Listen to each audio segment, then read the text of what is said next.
if there was a mirror, what do you see? What do you see in that mirror? And a lot of parents are like, I was just like her.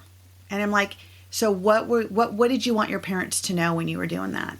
And they're like, oh my gosh. And I'm like, so what would you have needed from your parents?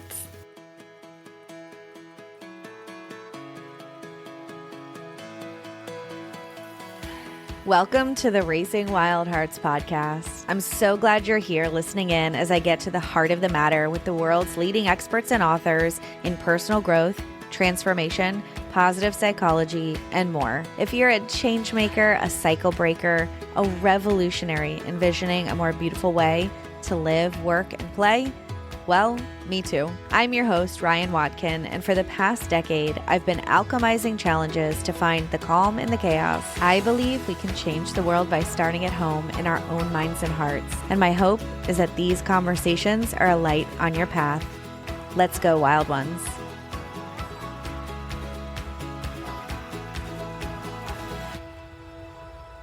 Hello, welcome back to the Raising Wild Hearts podcast. This is Ryann, and I am so happy that you're here as always. Today's episode is for the parents, and no matter what stage of parenting you're in, I have a feeling you're going to find tremendous solace and inspiration in this episode. I was furiously taking notes because I am joined by Veenu Keller today, who's also known as the parent-child whisperer.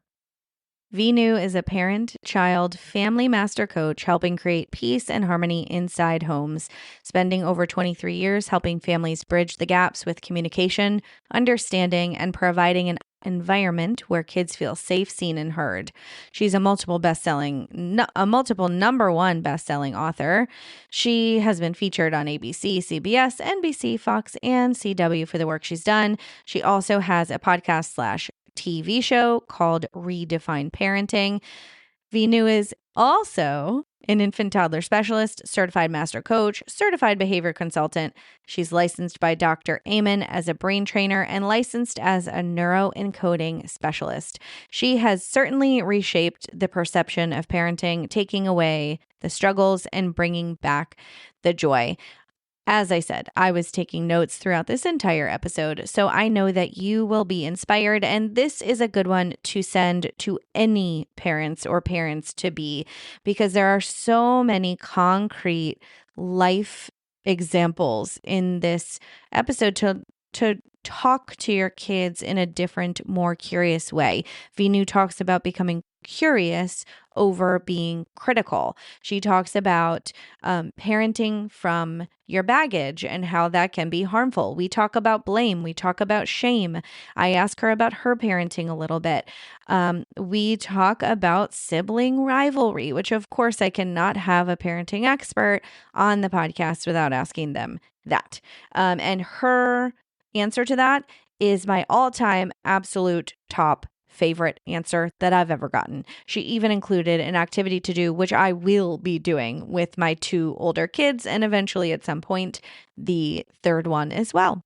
So I hope you guys enjoy this conversation as much as I did.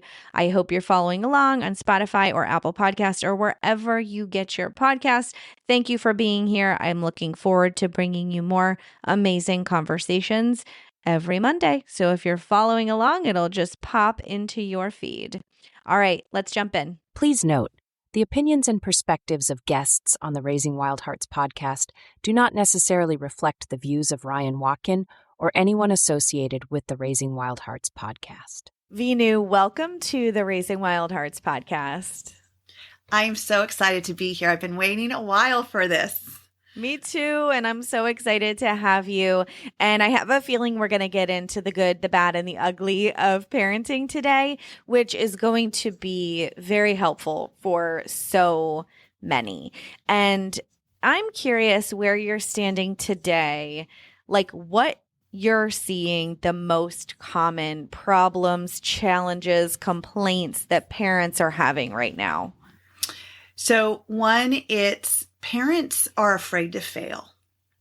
And what their children are doing they are taking that as a meaning of I'm failing. If my child is smoking pot, if my child is drinking, if my child missed curfew, if my child doesn't have an A in their class, if my child does this, they are attaching that to their identity of whether they're a good or bad parent.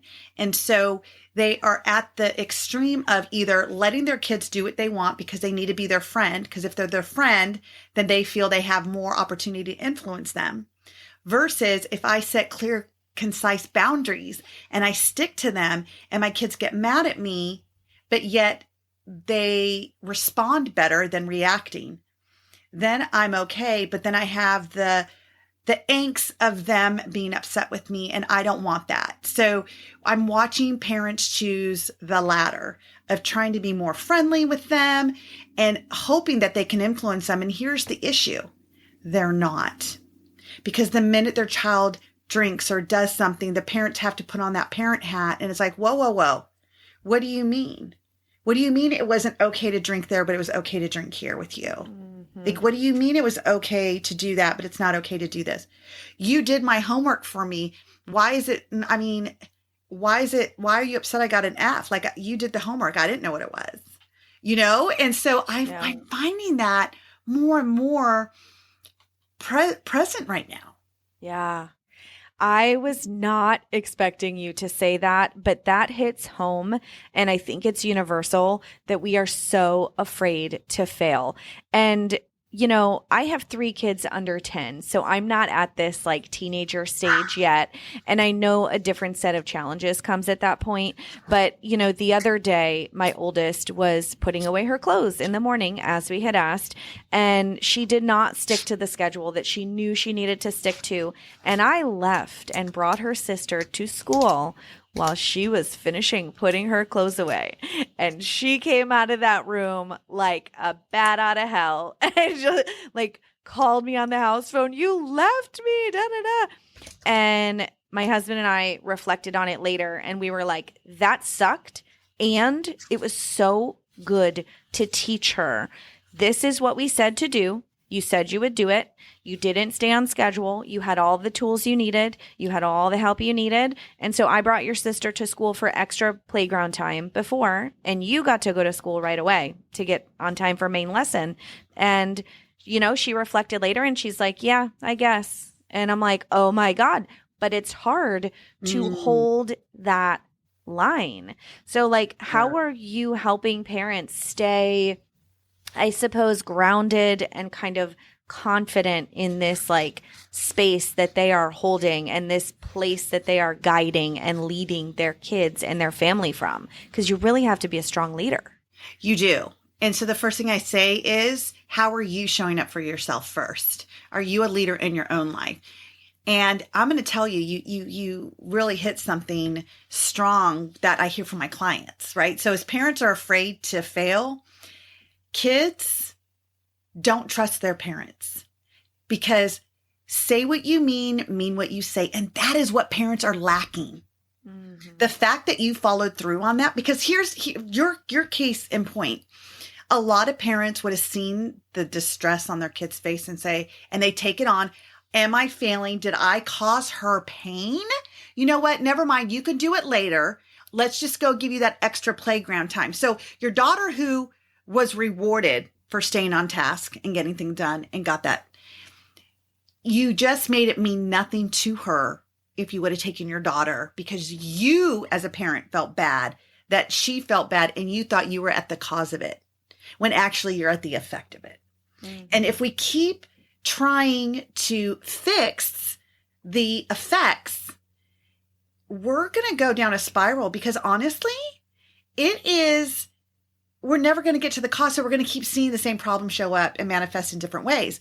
And so honestly, parents, if you really want to fail forward, allow your kids to fail forward also. Allow them to feel their feels and then discuss it. Because at that point, you have an opportunity to say, I can appreciate that this does not feel great. It feels really crunchy. You really wanted to go to, and you probably think it could be unfair. And I hear you, and I can appreciate that. And what would you have to do tomorrow to get that extra time? Well, I would, because it puts it on back to them. And, honestly, I was just in Mexico talking about how do we create stronger bonds with our kids. I did a whole keynote on this. And one of the things was I tell them, if you tell your kids, they might believe you. But if they tell themselves, they're going to believe themselves. So putting it back on them, but validate what they're feeling and put them at the cause of their feeling instead of putting you at the cause. Because honestly, you're literally at the effect then. So us parents, number one, need to check ourselves. Check ourselves first. Are we leading the way we want them to lead? It's setting our kids up for that autonomy of, I know how to lead my life, and I also know what I'm feeling in my body, and I own that. Our kids are born to us with this mechanism called crying. And when they cry, we know they're hungry, that we need to hold them.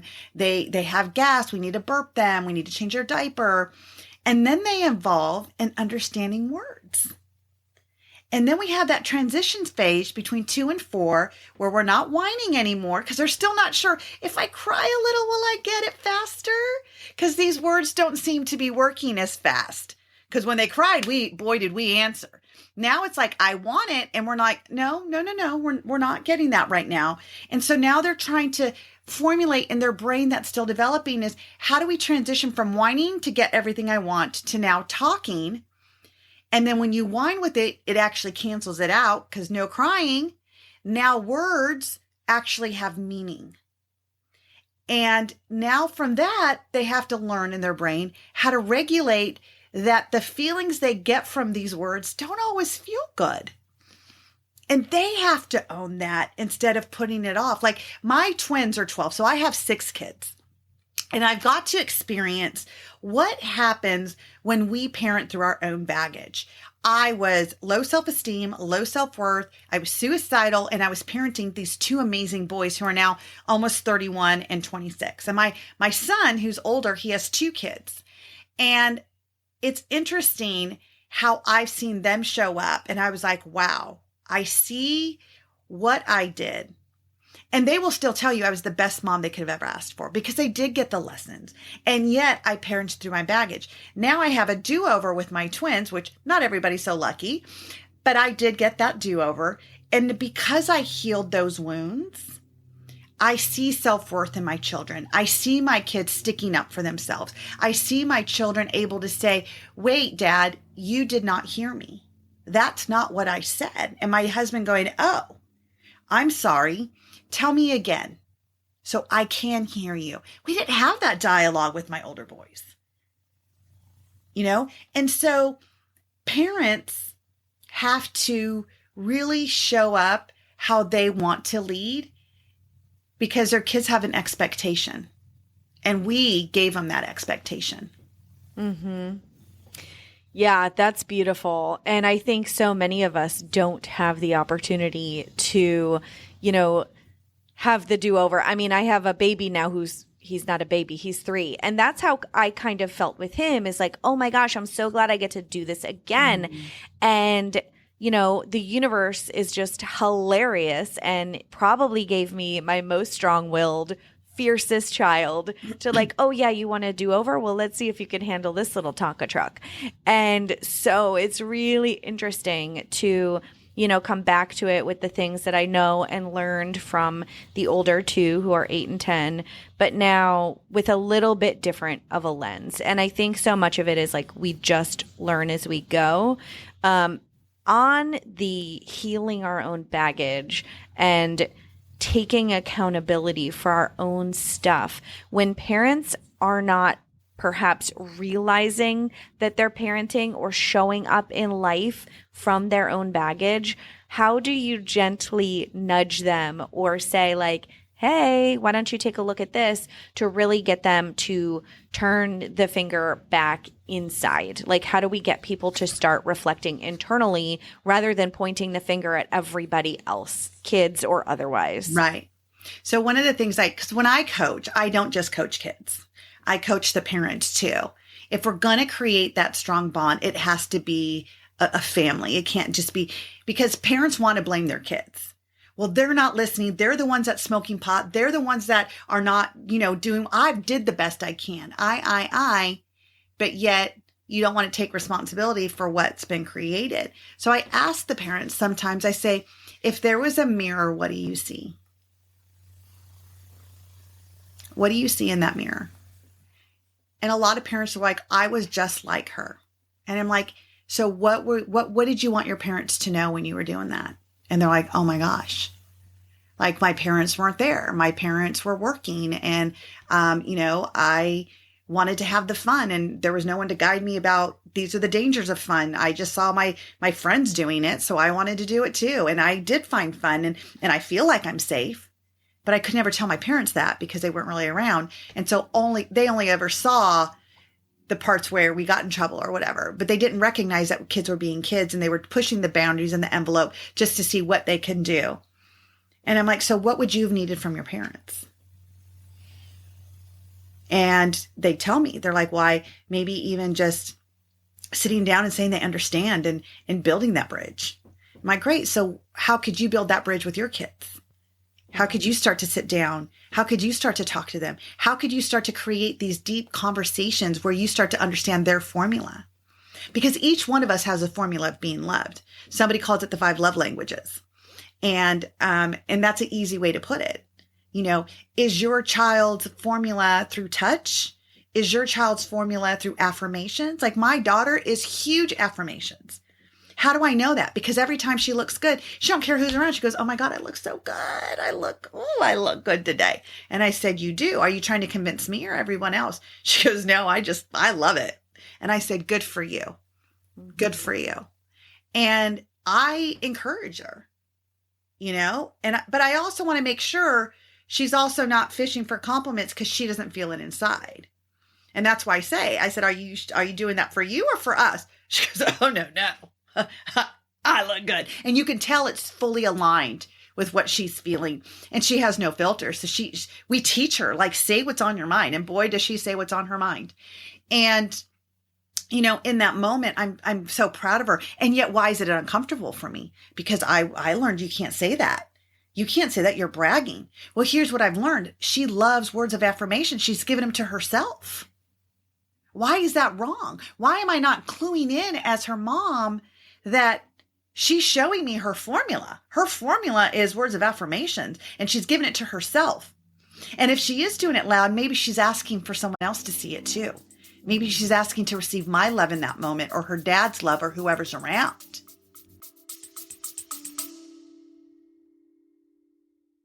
Hey, it's me, Ryan. So something I do every single day to invest in my growth, besides connecting with the humans on this podcast, obviously, is reading. Reading is where it all started for me. I was 5 when I became obsessed with books, writing them, reading them, collecting them. I love how I can get inspired with new ideas and stories and ways to grow. That's why I ask all my guests what they're reading. And finally, you can check out all the book recommendations from the experts and authors on the show in one place at raisingwildhearts.com/books. There are some life changers in there like You Are the Placebo and a few hidden gems like Sacred Motherhood and Living, Loving, and Learning. So if you want to get your hands on your next great read, check out the full list by heading to raisingwildhearts.com/books. Okay, back to the show. Yeah. That's big that you said, and maybe that makes me feel uncomfortable, right? I think when we can have that, oh, what is this bringing up for me moment without saying anything to our kids or making it about anybody else, why am I feeling uncomfortable all of a sudden? And really grappling with journaling out, running out, punching out, talking out, these things that bubble up for us through the parenthood journey, because through the life cycle of our children, I'm sure even with adult children, it does not stop, things that they say or ways that they're being in the world. I'm sure that there are always those opportunities. So Something you said earlier when we were talking about sibling dynamics, you mentioned sibling dynamics. I took the sister to school.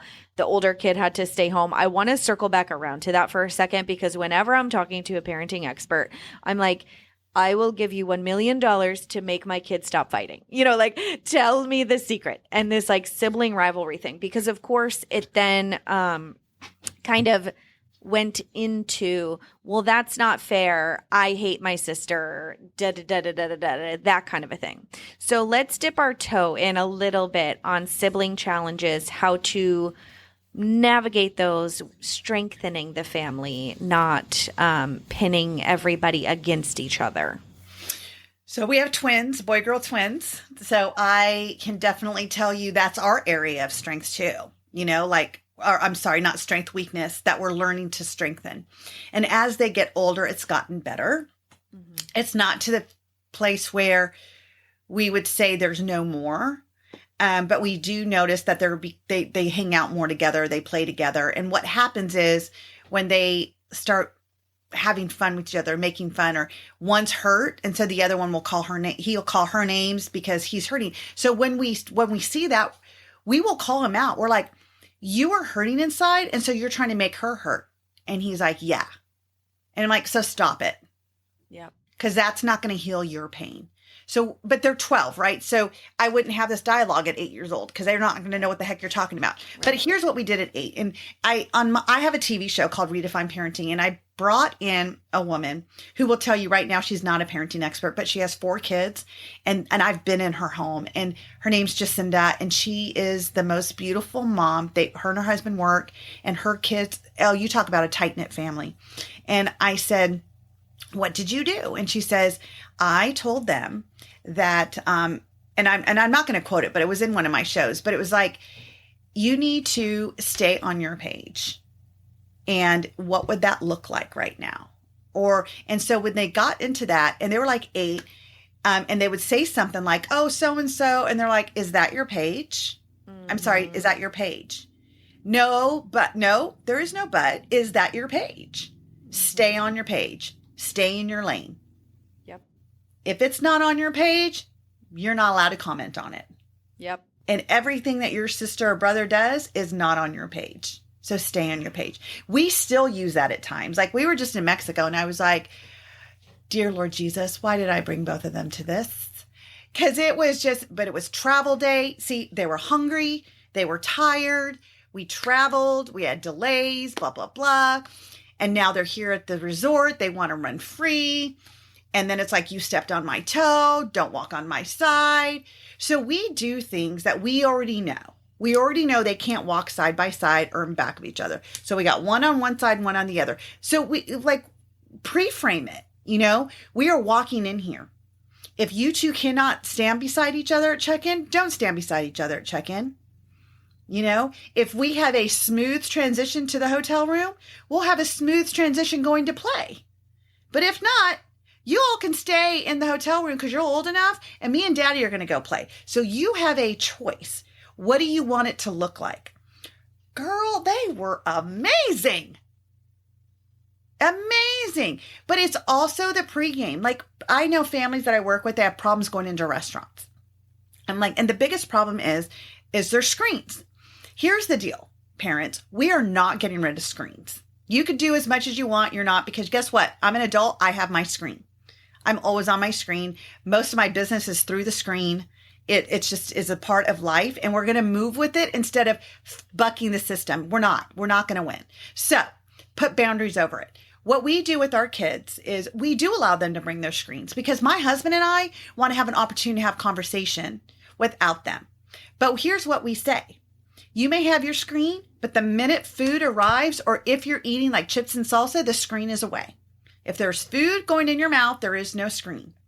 As soon as you're done, you will let us be done, and then you may get back on your screen while we're waiting for the check. And my kids have always done that from the time they were young to now. They know. I don't even have to tell them. I'm like, oh, food's here. All of a sudden, put the game down. And that has been amazing, especially when we're going out with friends and the adults want to have conversation. We want the kids to come to us.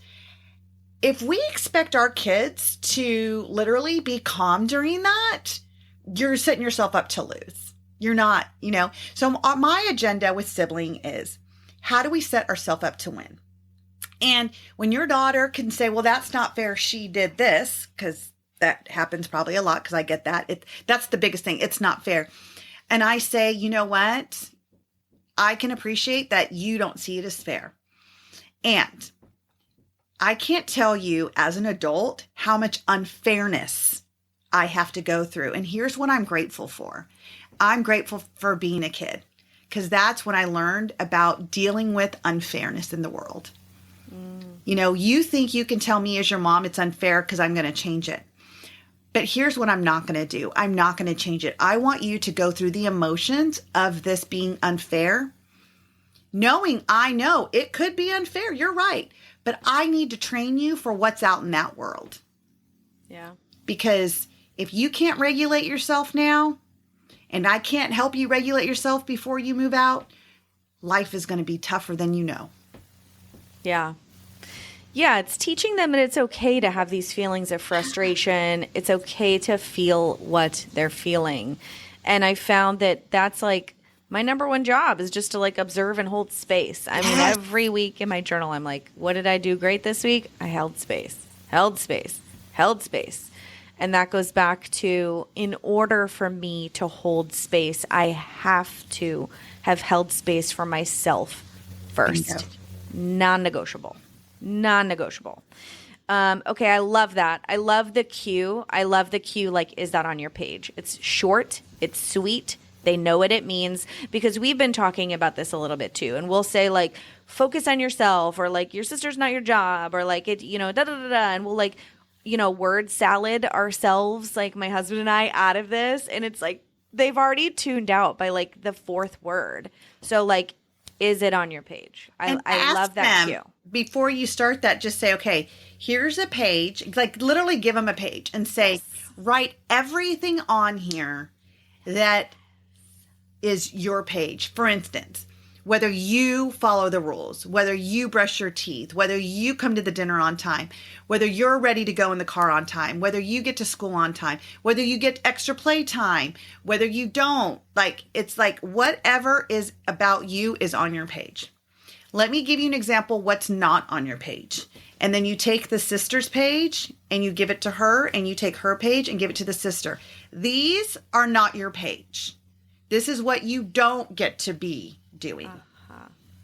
And then give them back their pages and say, so when Dad and I give you the cue, stay on your page, you're going to know exactly what I mean. Now, here's the most important part. Tell me what you heard. Ooh, yes. You tell me. You teach me about pages now. Okay. Because remember, if I tell them, they might remember. But if they tell themselves, they're going to remember. Yes. Yes, it's like the Montessori philosophy. The older kids, they have a mixed age group in the primary classroom. It's ages 3 to 6. And the 6-year-olds, one of their biggest functions is to teach and guide the younger kids in certain lessons. And I think it's a quote, I'm pretty sure, by Maria Montessori. Like, I'm going to botch it, so it's not exact. But it's something about teaching builds mastery. And so when they are teaching it, reflecting it back to us, it is landing for them, right? For sure. For sure. Awesome. It does something to that brain. Yes. And it also gives them autonomy, that I can make up my own mind. I have choice. Like everything we do we're at choice. We're at choice. And so we spend a lot of time with that in my house. It's like, we're at choice. You're at choice right now. Yesterday was hard. We traveled back. My son had soccer, and then my husband comes in and says, do you think we could just let them sleep in a little bit today? And I'm like, are you kidding me? They're going to school. He's like, yeah. And I said, if he had enough energy to go to soccer tonight, I promise you he's getting to bed on time. He'll have enough hours of sleep to rest his body and be ready. That's not what my son heard, by the way. So last night, it's 8:38. They're supposed to be off screens at 8:30. And I said, oh, I'm sorry. Did we not see the right time? He's like, no. We're going to school late. I'm like, oh, you heard that? He's like, yeah. I heard you and Dad talking. And my husband comes in and he's like, wait a second. So when you were eavesdropping on a conversation that your mother and I were having, you thought you heard that you're going to sleep in. And he's like, well, yeah. And he's like, oh, did you not hear what your mom said? He's like, she said no. And I'm like, he's like, okay, so you could ask us what the overall result was, even though you were eavesdropping and it shouldn't have been a conversation for you. But do not assume without asking questions. He's like, yes, sir. And then and it was fine. Like, that could have escalated. That's a great example of what escalates in families. But because we were literally putting him at the cause, like, even though you were eavesdropping, that was not your conversation. But we're gonna go ahead and play this out and see what happens. And he was fine. And then he was like, okay, can you come cuddle me? I'm going to bed. Yep, absolutely. And we just move on. And so it's really about the quality of questions we ask our kids, allowing them to be back in choice. Learning, like right now, I mean, I've been saying this since they were 10, we are working on ownership in our house. But it's not just our kids, it's us too. My husband and I honestly are constantly like, what's our ownership in this? How do we show up? Like when we blame each other, it's like coming back and saying, I feel blamed. And my husband saying, you're right. That was not my intention. I was not trying to blame you. I'm sorry. Or my husband coming to say, you were really blaming me. Like I felt really shamed and I'm so sorry. I was not aware of that. Thank you for bringing that to my attention. That was not my intention. And we have these conversations in front of our kids, by the way, because we want to model for them that we also are wrong. I'll tell my kids all the time. And as a parent, we eat crow. We have to go to them and it's like, you know what? I was wrong. I am so sorry for holding my ground, even getting upset about it, even saying that you're going to be punished if you don't. I am so sorry I said that. I was wrong. And I need you to know that. And they're like, okay. I'm like, what did you hear me say? That you're sorry. What was I sorry for? You were sorry for getting mad at us and that you didn't know and then you found out. Yes, that's exactly what I'm sorry for. Because that's the other thing I want to just touch on real quick. I'm not sure about time, but I just want to touch on this is, what does sorry mean? What does sorry mean? Because I've been teaching my kids since they were 3. They weren't allowed to say sorry. Because everything was like, he hit me, I'm sorry. And then tomorrow, he hit me. You're not sorry if you keep hitting. Right. Sorry means I am aware of what I did. It was not my intention, so I won't do it again. Yeah. What I see in toddlers, because I was an infant toddler family specialist for years. And going into families' houses every day, 40 hours a week, different families, I got to see a lot. That's what really gave me the expertise in being in families, is that I was in the field with them. Mm-hmm. And kids would say, sorry. Oh, you're sorry. Say sorry. Why are we teaching them that? So my kids, when they were younger, were not allowed to say it. They had to say, I am aware. I love that. I am aware. And so to this day, my daughter will be like, I'm sorry. I'm like, Sage. And she goes, okay. I am aware. I should not have taken your makeup again. I am aware. You know what? I am aware. And I will not do it again. Mm-hmm. Because what I said to her is, because she's done it before. I said, you keep saying sorry. She goes, you're right. I have said sorry. But this time, I'm telling you, I am fully aware that I'm not allowed in your room when you're gone. And I will stop asking my older brother if I can go get something. Because he's like, oh, yeah, go get it. Because she manipulates, right? Mm-hmm. Like, he's like, oh, yeah, go get it. He's not being fully told the story of what she's trying to go get. Mm-hmm. And so and we had that conversation. And just to her mind, she's like, I am aware, Mom. I am aware. And that is the key thing I want to teach people, is that, sorry doesn't take away the consequences. My mom used to tell me when I was little, sorry doesn't bring a dead man alive. The man is still dead. You're sorry, but you're still going to have consequences. And that has always stuck to me. And as I've had children now, it's, you're sorry for what? Like, I make them be aware of what they're sorry for. And what will you do next time instead? That's the key thing. See, we can't take away a behavior if we don't replace it with something else. So it's so important that we as parents, if we want our kid to stop doing something, tell them what you do want them to do instead. Yeah. When I hear the phrase, I'm sorry, the phrase, good job, these are phrases that hear get thrown around a lot at like the neighborhood playground or whatever. And they are, what bothers me is that they are devoid of emotion. They are lifeless. They're just like, oh, I'm sorry. Oh, good job. And it's become like robotic. And so, we have said, I love the I'm aware phrase. I'm going to use that. It's some version of that. But we have said instead of good job, like, wow, you made a blue airplane with yellow stripes. Like, how do you feel? Or why did you choose those colors? Or, what are you going to make next? And it goes into a little bit deeper of where their artistic, creative, side came from. Like, why did they have that idea? And I think these emotional connections with our kids are really, really important. And so to just throw phrases around that don't mean anything, that are really like, just like, it's just not nourishing. It's like, I don't even know. It's empty. It's empty. So I love that you brought that up. Parents who aren't emotionally intelligent or aren't emotionally aware aren't able to hold this space, aren't able to like really like maybe have compassion or something like that. How are you coaching them to figure out what they're feeling, how to honor that, and how not to, explode with rage or, the number of challenges that we face emotionally as parents and humans, really? So first of all, it's teaching the parents that, first of all, our thoughts and feelings aren't real. Our thoughts we make them up based on something we've done in the past. We fall down and we skin our knee and that's how we knew it hurt.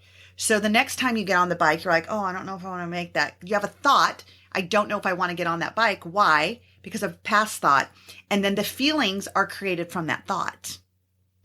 And so for kids, we are literally training them what feelings to have and how they feel. I'm actually writing a book right now called Parenting from Greatness.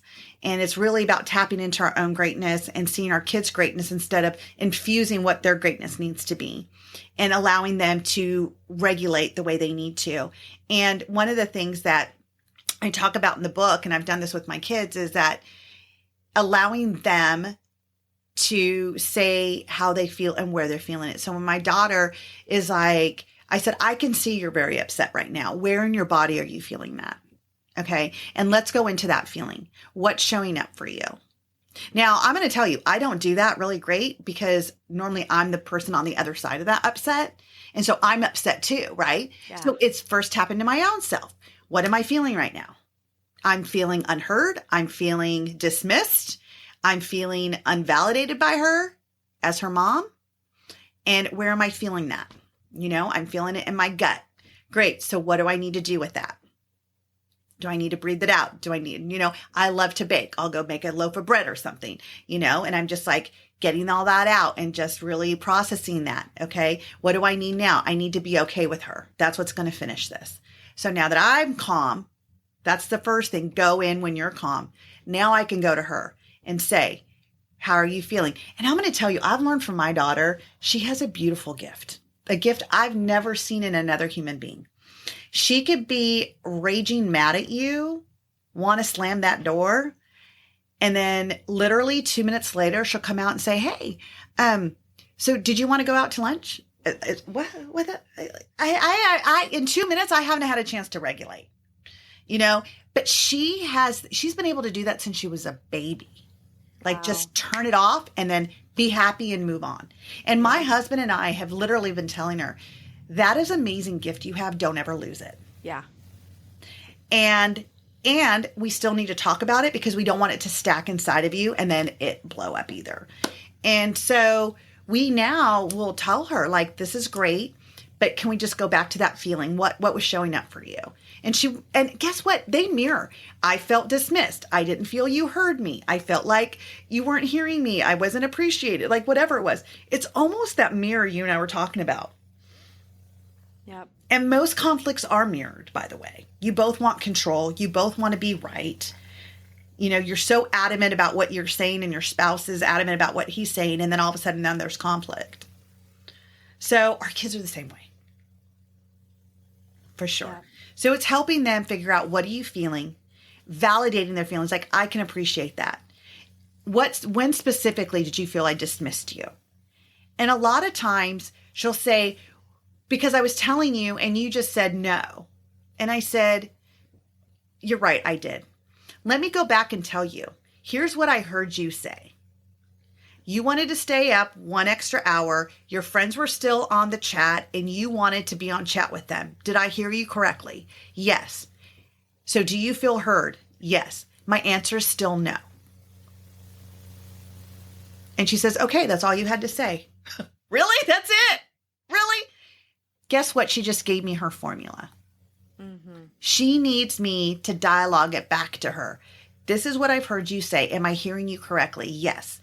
Do you feel heard now? I now ask that because that's always her complaint. I don't feel heard. I don't feel heard.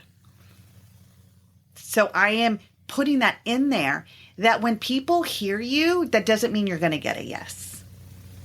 Right. And sometimes we think if we don't get a yes, we don't get heard. So now as a parent, I'm going to paraphrase what you said to me. I'm going to check in with you. And then I'm going to give you my answer. And guess what? That's training me now too. Yep. It's training me to be a better listener. And it's training me to give my child that time. So when people ask her, do you feel heard by your mom? There's never going to be a hesitation for her. Because one of the complaints we have as adults about our childhood is that we felt dismissed and not heard. That's a childhood win for many of us in this world. I want to make sure I'm not giving that to my daughter. And that's why I say give kids a childhood they won't have to heal from. Figure out the wounds that we're creating and let's heal them now. That's right. What are some examples of the way we parent with blame and shame? Like, what are a couple like low-hanging fruit that we do or say that really promote these like blaming and shaming behaviors that our kids are probably in some way internalizing? And then perhaps like the antidotes to those too. Sure. So one example is just a sentence. Why did you? Why did you spill that milk? Why did you leave the lights on? Why did you not clean your room? And I'm just going to be honest. I still do it sometimes. Yeah. I just do. Automatic. So, it's an automatic thing. And then I see their response. You'll know by their response if they felt blamed or shamed. They get kind of like their head down. Their head down, like or they get really defensive. Yep. Because you said that we had to go right now. I was going to clean my room. Okay. So what's the antidote to that? Don't use the why word. Let them know. Say, I noticed your room had not been put back together. Can you refresh my memory? When did we discuss you were going to do that? So I'm taking on the blame now. Yeah. I must have forgot that we discussed this. Or I'm curious. That's my phrase, be curious, not critical. I'm just curious. Did we have an agreement when you were going to do your room? Yeah. Yes. Okay. Can you tell me when you're going to do that, please? When's a good time for you to do it and get it done? Because I know you want to get on your video games. I know you want to get on your group chat with your friends. And we both know that that can't happen until this is done. So you let me know when a good time is for you. Right. Putting them at why didn't you clean your room? Automatically for me, like brings up this, well, because obviously I'm a stupid idiot. Right. You know what I mean? obviously I just want to disappoint you. Right. Right? Right. I mean, that's my But that's go-to. the blame and shame, right? That's the blame and Yes. shame in them. So let's go to something else about like leaving the fridge door open, because that sometimes happens a lot. Yeah. And then I'm coming downstairs and the fridge is beeping. I'm like, how long has this been beeping? Like the kids have been gone for an hour. I've been upstairs getting ready. How long has this been beeping? Totally. My stuff is getting defrosted and all that stuff. Yeah. So I might say to them something instead of like, why did you do that? I would be like, hey, when I went downstairs this morning, you notice I noticed this irritating beeping and I couldn't figure it out. Guess what it was? It was the freezer. And immediately they'll be like, my son, Sam, he'll say, oh, Mom, I'm so sorry. I took out waffles this morning and I thought I closed it. I will. Okay, great. So either he'll say, I'll make sure next time, or I'll say, so what could you do next time? What could you do differently next time? Okay. Let's talk about spilt milk. You know, they spill. Why did you spill your milk? I told you to move your cup. Instead, they're already feeling like poop at that point. They're already scared you're going to get yelled at over spilt milk, right? That whole saying, don't cry over spilt milk. It's true. We don't want them to cry over spilt milk. So instead saying, oh gosh, what happened? What happened? And they can say, I was moving it and then I was cutting my steak and my hand slipped. Okay. So what can we do next time so this doesn't happen? Let's get it cleaned up. Not a big deal. Let's just get it cleaned up. And what can we do next time? You know, eating the last thing and putting the box back in the pantry. Okay. I know there's. Wait, are we talking about husbands or kids? I'm sorry. Wait. Or all of the above, right? Because it happens, right? Yeah. Totally. And it says, okay, guys. So this was my favorite thing and it's gone. And I'm okay with who's eating it. Is it possible that we can stop putting back empty containers? Is it possible? So that's another way. Instead of, why did you put back the empty container again? Yeah. So there's certain ways that we can ask our kids. Grades, first of all. No parent wants their kids to be a C student. I don't know any parent on this earth that's like, yeah, please be a C student. I think all of us want them to be A's. There's a sense of pride in a parent when your child's a straight A student. Do we make that pride inside of our children, first of all? Do they want it as much as we do? Second of all, is that when they do get a C, why did you get a C? That was the old version of me, by the way. That's how I parented my older kids. And all they learned was, I'm damned if I do and I'm damned if I don't. I'll never make her happy. I'm never going to be good enough for my mom. And it is sad to say my kids have felt that a long time. Have we transitioned that over the last 10, 15 years? Absolutely. But it was after they were been adults, right? Yeah. And it goes to show you, for your listeners, it's not too late ever. Yeah. And so now with my kids, when they get a C or a D, I'll say, ooh, look at that. And the ooh is kind of like a sting, not like a ooh celebration. I'll be like, ooh, look at that. How does that make you feel?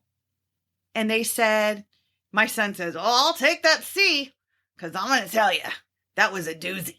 That was a doozy. And I said, oh. I said, so this one we're going to celebrate. He's like, we're going to celebrate this one, Mom. I'm like, great, let's celebrate it. How do you want to celebrate that C? Yeah. Now let me tell you the other part. Oh, I don't like it. Okay, great. So what do you need to do to get that up? And what would feel good to you? He's like, if I could just get a B. I'm like, oh, you don't want an A? He's like, in this class? No, I'd be happy with the B. I said, okay, great. Then I'll be happy with the B. What do you need to do? He's like, well, can you email my teacher and ask them what needs to happen? I'm like, oh, no. I've already done 7th grade. No, I can't do that. You can, though. You can email your teacher. And guess what that's done? It's allowed them to have their own communication with their teacher now that I don't even. Like last night, he's like, Mom, we missed the virtual stuff. I don't know how to do it. And I'm like, well, email your teacher. He's like, oh, I already did. I said, okay, so now you just have to wait for the response. And I think kids think that if a parent emails, they'll get a faster response. Mm-hmm. But in all actuality, the teachers actually write to me and say, I was really impressed with your son or your daughter or the twins. They both emailed us. They took initiative. And for them to tell me that, I could already tell you a lot of kids don't do that. The parents are still doing it. Yep. I believe that. So one of our things in our house is aid in your own rescue. You have to aid in your own rescue, and I'll help you get rescued. But you got to aid in it. To save you. Nobody's coming. Yeah, it's you. Talk about the power of choice, empowerment, personal responsibility. I think this is a big through line of this entire conversation. And you have listed so many amazing ideas, so much dialogue that can be helpful, so many like easy switches for us to bring to the table with anyone. I mean, this is parenting, but this is also humaning. This is also relationships 101. You know, that's how we learn the most, right? By the people under our own roof. As we start to wrap up, Veenu, I would love to know, before I ask you the 3 questions that I ask everybody at the end of the interview, and before you tell us how we can find you and follow you, what is natural success? So natural success is, I am certified and accredited through Natural Success. It's William Whitecloud's work. It's all intuition. It's when I was telling you thoughts and feelings aren't real. That's his work. He's the one who's really brought it home with me to recognize that, you know, even our kids' belief, whether they're good enough or they have to have it right, it's a derivative of how we raised our children. And so focusing on that helps me, number one, be a better parent. He also says there's no good or bad. It's just an experience. We people have created a meaning of good and bad instead of it's just an experience. It's not great you crashed your car. I get it doesn't feel good. But we say, oh, it feels bad. Does it really feel bad? Like, what does it really feel like? Mm-hmm. You know, you feel sorry, you feel remorse, you feel like, you know, you should have paid more attention. Like, there's different things, right? And so it's not good or bad. It's just, you know, so what did you get from that? You know, I need to pay more attention. So what if paying more attention actually saved their life in the long run? Was that car accident worth it? Absolutely. So why is it bad? Recognizing there's no good and bad. It's just an experience that they had to have and finding the gift in it. And so a lot of this stuff comes from him. So Natural Success is William Whitecloud's company. Okay. Cool. Yeah, I saw that when I was doing research on you. I was like, oh, that sounds really interesting. It's like, sounds like a cool thing. And it makes so much sense. Like, you know, many of the things that you've taught us about today, like it makes sense for sure. Okay. Now I know everybody is going to want to find you and follow you and learn more about what you do. You mentioned you have a TV show. Where else can we go? And tell us about your Chatter Matters cards. Yes. Thank you. Yes. So I just created Chatter Matters. It's these cards, which is actually a learning tool for parents. And it gives them an opportunity. There's 10 different categories with 10 questions in them. And give you example, one card says, what's something I can do to make you feel more supported? It's learning their formulas. And you can flip that when they tell you, like, you know, in order for me to feel more supported, Mom, if you do X, Y, Z, and say, great, here's what you could do to help me feel more supported. You know, how do you usually show how you're feeling to others? We misinterpret our kids' behavior so much because we think, oh, they're feeling this. When do we ask them? When are we asking them? How can I make it easier for you to share your thoughts with me? If your kids are closed up and you don't feel they're sharing it, ask that question instead of saying, oh, tell me what happened. Like, I know there's something going on with you. I can see you're shut down. Stop telling them and start asking them. How can I show you that I value your thoughts and opinions? So there's tons of questions. There's 100 questions in here. Table contents of what the categories are.